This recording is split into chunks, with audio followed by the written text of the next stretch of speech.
Hi hello welcome to news site Telugu channel. This is Paritala Murthy. ముందుగానే ఈ reviews ఆదరిస్తున్న మీ అందరికీ కూడా పేరు పేరున కృతజ్ఞతలు తెలుపుకుంటున్నా.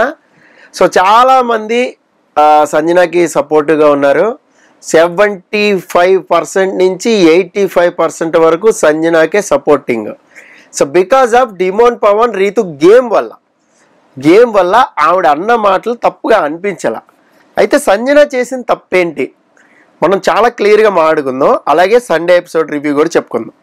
సో చూసిందే కదా చెప్పాను, నాకు చూసింది నాకు కనిపించింది చెప్పా, నాకు కంఫర్ట్గా లేదు అనేది ఆమె డైలాగు. అలాగే అక్కడ నామినేషన్లో ఉన్న డైలాగ్ ఏంటి, మనకి చూపించినంత వరకు నువ్వు రాత్రులు డిమాండ్ పక్కకి వెళ్ళి కూర్చుంటావు, అంటుకుని కూర్చుంటావు అని.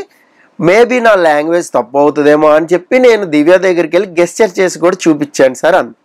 కానీ మధ్యలో చాలా మాటలు మనకి కట్ చేశారు. అవి ఏవైనా కాదు ఉండొచ్చు, మేబీ లేకపోతే అంత సీరియస్ అయితే అవ్వదు. సాటర్డే ఎపిసోడ్ మనకు తెలుసు. సండే కూడా రోస్టింగ్ అనేది పడతానే ఉంది సంజనాకి అండ్ తనూజకి కూడా పడింది. సో ఇక్కడ ఈ మాట ఒక్కటే మనకి బయటకు వచ్చింది ఏంటి, రాత్రులు నువ్వు పవన్ పక్కకి వెళ్ళి కూర్చుంటావు, మేము కళ్ళు మూసుకోవాల్సి వస్తుంది. ఇదే కదా డైలాగ్. అంటే దాని అర్థం వేరేగా వెళ్ళిపోయింది, అవుట్కమ్ వేరేగా వెళ్ళిపోయింది. వెళ్ళిపోబట్టే అక్కడ ఇమాన్యుయల్ కూడా నువ్వు సారీ చెప్పాల్సిందే మమ్మీ అన్నాడు. సో ఇది తప్పు కాదు అనేది ఆడియన్స్ అభిప్రాయం. బట్ నేను రివ్యూలో చెప్పింది కానీ, స్టేజ్ మీద నాగార్జున చెప్పింది కానీ, హౌస్ మేట్స్ అభిప్రాయం కానీ ఏంటంటే ఈ మాట తప్పు. నువ్వు బాండింగ్ గురించి దివ్య చెప్పింది, అందుకనే పక్కనే సార్ మీరు బాండింగ్ గురించి మీరు ఏమన్నానండి మేడం, ఏం కాదు, కానీ ఈ వర్డ్ అనేది కరెక్ట్ కాదు. ఈ వర్డ్కి ఖచ్చితంగా చెప్పాల్సిందే ఎవరైనా కూడా. ఎందుకంటే అది బిగ్ బాస్ అన్ని కెమెరాల ముందు ఆమె ఏమి చేస్తుంది అని రీతు అక్కడ మాట్లాడచ్చు. అది క్యారెక్టరైజేషన్ వరకు వెళ్ళిపోద్ది, అందులో ఎలాంటి సందేహం లేదు. సో ఇక్కడ కంప్లీట్గా ఎగైనిస్ట్ అయింది సంజనాకి, అందుకే చాలామంది.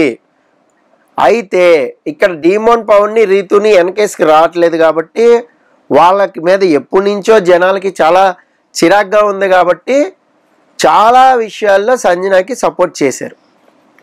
ఇలాగే లాస్ట్ టైం మీకు గుర్తుందో లేదో మన రివ్యూలో కూడా చెప్పుకున్నాం, మళ్ళీ చెప్తున్నా.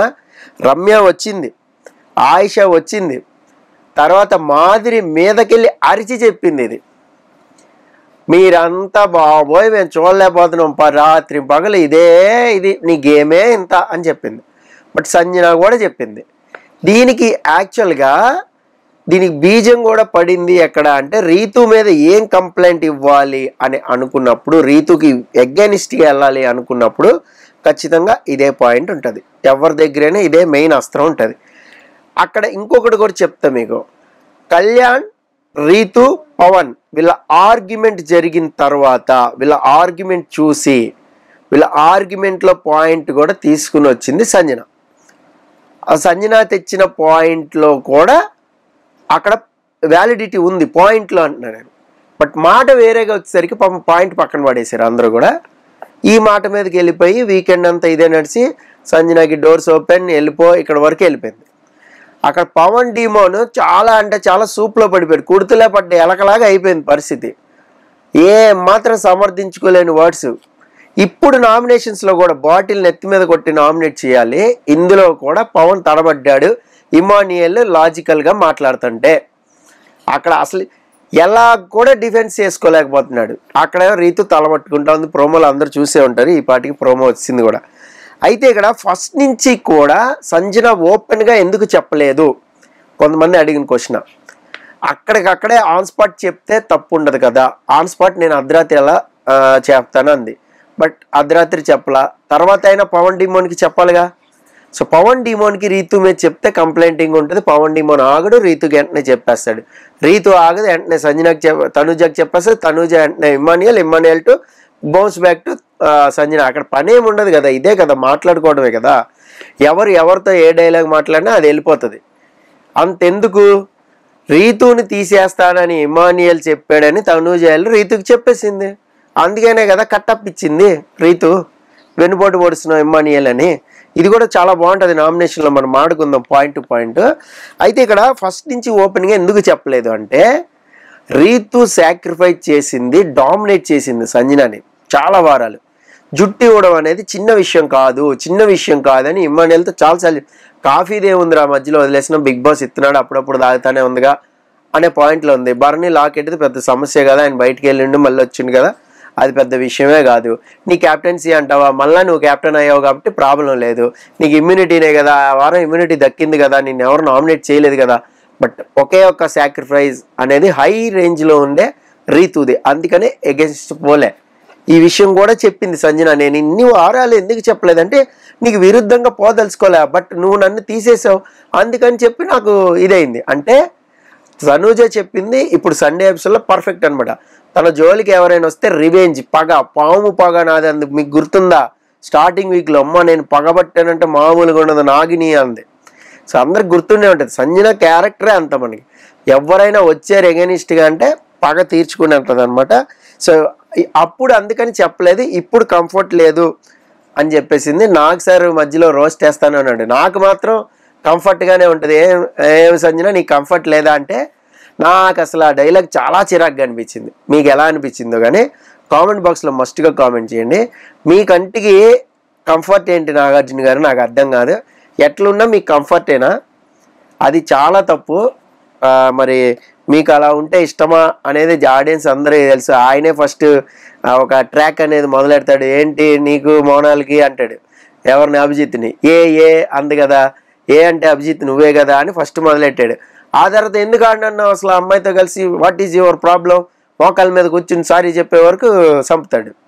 అలాగే తర్వాత సీజన్లో కూడా ట్రాక్ అంటే ఆయనకు బాగా ఇష్టం, ఒక లవ్ ట్రాక్, ఇద్దరు జంట ప్రేమికులు అంటే ఆయనకి ఆ లవ్ ట్రాక్ బాగా ఇష్టం. ఆ తర్వాత ఆయనే పొల్లబెట్టి ఏదో ఒకటి విడగొట్టి, ఎందుకు అలాగా, అదేనా నీ ఆట, ఆమె చుట్టూ తిరగడం నీ ఆట అని అడుగుతాడు క్వశ్చన్ మార్క్.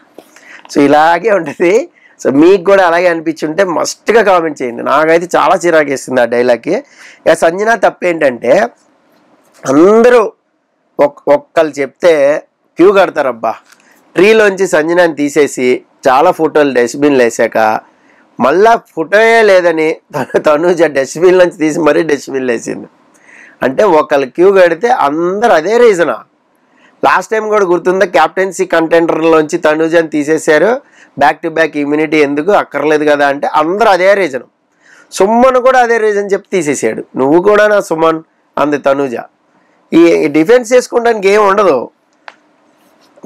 ఒక పాయింట్లో ఎవరైనా సరే ఒకటి చెప్తా ఉంటే దాన్ని డిఫెన్స్ చేసుకోలేరు. అదే పాయింట్ రిపీట్ అవుతుంటే ఎంతసేపు డిఫెండ్ చేస్తారు? ఎవరైనా కూడా డిఫెన్స్ చేసుకోలేరు. ఫ్యామిలీ వీక్ తర్వాత కంప్లీట్గా దివ్య గేమ్ మారిపోయింది. సో అందుకని చెప్పి ఎలిమినేట్ అయిపోయింది. అంతకు ముందు కూడా దివ్య నిఖితాకి ఏమీ అంత పెద్ద ఇదేం లేదు. గౌరవ్ దివ్య ఉన్నప్పుడు కూడా దివ్య బాటంలోనే ఉంది. బట్ గౌరవ్ ఎలిమినేట్ అయిపోయాడు కాబట్టి ఆ డెసిషన్ని మార్చుకునే పవర్ ఉన్నా కూడా మార్చుకోలేదు తనూజ, బతికిపోయింది దివ్య. ఆ తర్వాత పవర్ అస్త్ర కారణంగా మళ్ళీ దివ్యకి ఇమ్యూనిటీ అనేది వచ్చింది. ఎందుకు వేస్ట్ అయిపోద్ది కదా అస్త్రం, ఎవరో ఒకరికి వాడాలి. అసలు యాక్చువల్గా దివ్య ఇమ్మాన్యుయల్కి థ్యాంక్ఫుల్గా ఉండాలి ఆ వారం అంతా కూడా. ఉండుంటే మేబీ ఏమన్నా కొద్దో గొప్ప కాస్త సేఫ్లోకి వెళ్ళేదేమో. సేఫ్లోకి వెళ్ళాలి, ఎలా వెళ్ళాలి అని ఆలోచించాలి కదా ఆ వారం కాదు. ముందర వారం ఆడిన ఓట్లు ఇక్కడ పడతాయి, ఈ వారం ఆడిన ఓట్లు ముందు వారం పడుతూ ఉంటాయి. ఇది చాలామంది బిగ్ బాస్ కంటెస్టెంట్స్ లోపలికి వెళ్ళే వాళ్ళకి తెలీదు. తెలిస్తే మాత్రం డెఫినెట్గా 2 వారాల ముందు నుంచే వాళ్ళు గేమ్ స్టార్ట్ చేస్తారు. నామినేషన్స్లోకి రాకముందే మేబీ ఏమన్నా నెక్స్ట్ వీక్ మనం నామినేషన్లోకి వెళ్తామేమో అని గేమ్ స్టార్ట్ చేసుకుని వాళ్ళు ఎంత జెన్యూనిటీగా ఉన్నారు, ఎంత ఇదిగా ఉన్నారు అనేది చూపించాలి. సో అక్కడ దివ్య చేసింది తప్పు ఏంటంటే ఫ్యామిలీ వీక్ వచ్చిన తర్వాత కంప్లీట్గా మారింది. భరణి వాళ్ళ డాటర్ వచ్చి చెప్పేసరికి కమెంట్ ఎక్కువ చేయొద్దని, అలాగే వాళ్ళ మదర్ స్టేజ్ మీద చెప్పారు. తనూజని ఎక్కువ వచ్చి బాగా హగ్ చేసుకున్నారు, అక్కడ జెలస్ ఫీల్ అయింది. ఇదంతా కూడా ఉంది లాస్ట్ వరకు. యాక్చువల్గా నాకేమనిపించిందంటే సండే ఎపిసోడ్లో లాస్ట్ వరకు సుమన్ని కాకుండా డిమోన్ నుంచి ఉండాల్సింది. డిమోన్ దివ్య ఉండుంటే రీతు రియాక్షన్స్ అనేవి అదిరిపోయాయి. ఇక్కడ బిగ్ బాస్కి ఏది వాడుకోవాలో కూడా తెలియదు. ప్రోమో కట్ ఖచ్చితంగా పేలేదు, ఒక రేంజ్లో ఉండేది. రీతు కానీ అక్కడ పవన్ డిమోన్ యాక్టివేట్ రూమ్లోకి వెళ్ళిపోతారు, ఇంకా రారు, అట్నుంచి అడ్డే వెళ్ళిపోతారు అని చెప్తే ఏ రేంజ్లో ఉండేది చూడండి. 1 మినిట్ దొరికినా చాలు కదా ప్రోమోకి. అది మిస్ అవుతారు బిగ్ బాస్. దాన్ని ఏమంటారు, ఛాన్స్ ఇచ్చినా తీసుకోరు. అక్కడ స్పేస్ లేదు, క్రియేట్ చేసి తీసుకోవాలి కదా, తీసుకోరు. సో ఇక్కడ తనుజాతో ఫైట్ పెట్టుకోవడం కూడా దివ్యకి అంత కలిసి రాలే యాక్చువల్గా. సో అక్కడ లాజిక్ అనేది లేదు, ఒక పాయింట్ అనేది లేకుండా సో అది అన్నెసరీగానే దివ్య ఒక కావాలని వాంటెడ్ ఆర్గ్యుమెంట్ పెట్టుకుంది. అంతకుముందు తను ఒక స్ట్రాటజీ చేసింది, ఆ స్ట్రాటజీలు బెడ్స్ కొట్టింది. వీకెండ్ తనే ఒప్పుకుంది, నేను స్ట్రాటజీ అనుకున్నాను సార్, అది ఫెయిల్ అయిపోయిందని, మిస్ఫైర్ అయిపోయింది, బ్యాక్ ఫైర్ అయిపోయింది. అది పవన్ డిమాండ్ చాలా కరెక్ట్గా చెప్పాడు కూడా అప్పుడు. సో ఇంకోటి ఏంటంటే సండే రివ్యూలోకి వెళ్ళిపోతే మనం స్టార్టింగ్ గేమ్స్ ఆడిచ్చారు, ఆ పిక్చర్ అది గెస్ చేయాలి, అది కొట్టాలి, డ్యాన్స్ అది జరుగుతుంటుంది. ఒక్కొక్కరు సేవ్ అవుతుంటే ఫేస్ రియాక్షన్స్ చూడాలి, ఒక్కొక్కరు సేవ్ అవుతున్నారా లేదా. లాస్ట్ వరకు వచ్చారు కదా ఎవరు సేవ్ అవుతారని. బట్ అందరికీ తెలుసు దివ్య లీస్ట్లో ఉంది కదా, లాస్ట్ వీక్ దివ్య ఎలిమినేట్ అయిపోద్దని గెస్ చేశారు. దివ్య సోమన్ వెళ్తున్నప్పుడే గెస్ చేశారు. అందుకనే అన్న నేను డిమోన్ బావన్ ఉంటే బాగుండేది లాస్ట్ వరకు అని. ఎలాగో బాటంలో వీళ్ళు ముగ్గురే కదా ఉన్నారు. సో అది దివ్య ఎలిమినేట్ అయిపోద్దని అందరికీ తెలిసిపోతుంది. అందుకని చూస్తున్నారు, నువ్వు ముందు సేవ్ అవుతావు, నేను ముందు సేవ్ అవుతావు అని. సో ఆ తర్వాత ఎండ్లో దివ్య అందరికీ రివ్యూ ఇవ్వమంటే సజెషన్స్ ఇచ్చే పోయింది. సో అందరికీ ఒక సజెషన్స్ అని ఇచ్చింది. యాక్చువల్గా ఈ సీజన్ విన్నర్ తనూజ అని గెస్ చేసింది కాబట్టే దివ్య పెట్టుకుంటే ఇటే పెట్టుకోవాలి, మనం ముందుకెళ్తాం అనే ఆప్షన్లోనే ఉంది. అలా ఎట్లా అవుతుంది, మనం పుల్ చేసేద్దాం. సో నాకు తెలిసి కళ్యాణ్ లాంటివాడు కదా అవ్వాలి, లేదంటే పవన్ డిమోన్ కదా అసలు రాక్షసుల బ్రహ్మాండంగా ఆడాడు. ఒక్క రీతు వల్లే అతను బ్యాడ్ అయిపోతున్నాడు, కానీ గేమ్ మాత్రం అద్భుతంగా ఆడాడు. ఇక్కడ ఈ ఎలివేషన్ అంటే కామనర్ చూసారా మీకు అగ్ని పరీక్షలో వీళ్ళంతా కూడా ఫ్రెండ్స్. అందుకే వెళ్ళిపోతూ పవన్ నాకు చాలా బెస్ట్ ఫ్రెండ్ సార్ ముందు నుంచి అని చాలా ఓపెన్గా చెప్పింది. సో నేను రివ్యూలో చెప్పింది మొత్తుకుంది కూడా ఇదే. మీరు వెనక్కి చూసినా కూడా మీకు చాలా క్లియర్ కట్గా అర్థమైపోయింది. అక్కడ తనుజ మీద భరణితో అటాచ్ అయిపోతుందని పొసెసివ్నెస్ కాదు, తొక్కతోలు అంతకన్నా కాదు. మాటకు మాట పెరిగితే ఎక్కడొక్కడ లూజ్ స్టాక్ అవుతారు, బ్యాడ్ అవుతారు. 100% ఇదే ఇంటెన్షన్, ఇదే స్ట్రాటజీ. అది ఓపెన్గా ఎవరు చెప్పరు కూడా, బయటకు వచ్చిన తర్వాత కూడా ఒప్పుకోరు. ఇదే కదా మీ స్ట్రాటజీ అంటే ఒప్పుకోరు, ఎందుకంటే మనకి తెలుస్తూ ఉంటుంది. సో ఇదే బిగ్ బాస్ 24 hours లైవ్ చూసే వాళ్ళకు ఉన్న అడ్వాంటేజ్.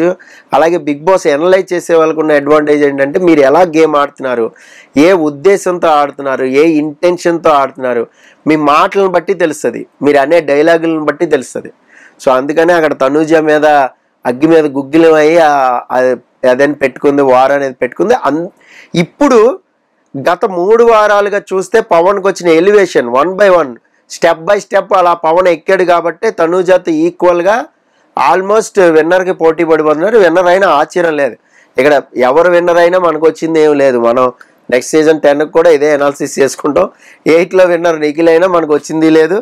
అంతకుముందు 7లో ప్రశాంత్, అసలు పల్లవి ప్రశాంత్ అరుగుడా చెప్పండి, నేను కాదని మొత్తుకున్నా. ఆ తర్వాత ఆయనకి కప్పిచ్చేసి ఆడియన్స్ అందరూ పెద్ద విన్నర్ అర్హత లేదండి, అదండి ఇదండి అని మాట్లాడారు. సో దాని గురించి మన చర్చ కూడా లేదు. సో ఎవరు విన్నర్ అయినా మనకు ఒకటే. బట్ ఏంటంటే ఈసారి జెన్యున్గా కొంచెం గేమ్ ఆడిన వాళ్ళు విన్నర్ అయితే బాగుంటుంది అనేది ఉద్దేశం. సో దానికి కళ్యాణ్ డిజర్వే, తనూజ డిజర్వే, ఇమాన్యుయల్ కూడా డిజర్వే. వీళ్ళ ముగ్గురులో ఎవరు విన్నర్ అయినా మనకి వచ్చిన అభ్యంతరం కూడా ఏముండదు ఆడియన్స్కి కూడా నాకు తెలిసి. సో అలాగే మీకు ఎవరు అనిపిస్తుంది, ఏంటి, ఎలా అనిపించింది అనేది కామెంట్ బాక్స్లో కామెంట్ చేయండి. ఈ నామినేషన్స్ అనేది కూడా ఎవరున్నారు లిస్ట్ అనేది నా నెక్స్ట్ వీడియో వస్తుంది. ఆ తర్వాత నామినేషన్ అనాలిసిస్ కూడా చెప్పుకుందాం. This is Paritala Murthy signing off. By by.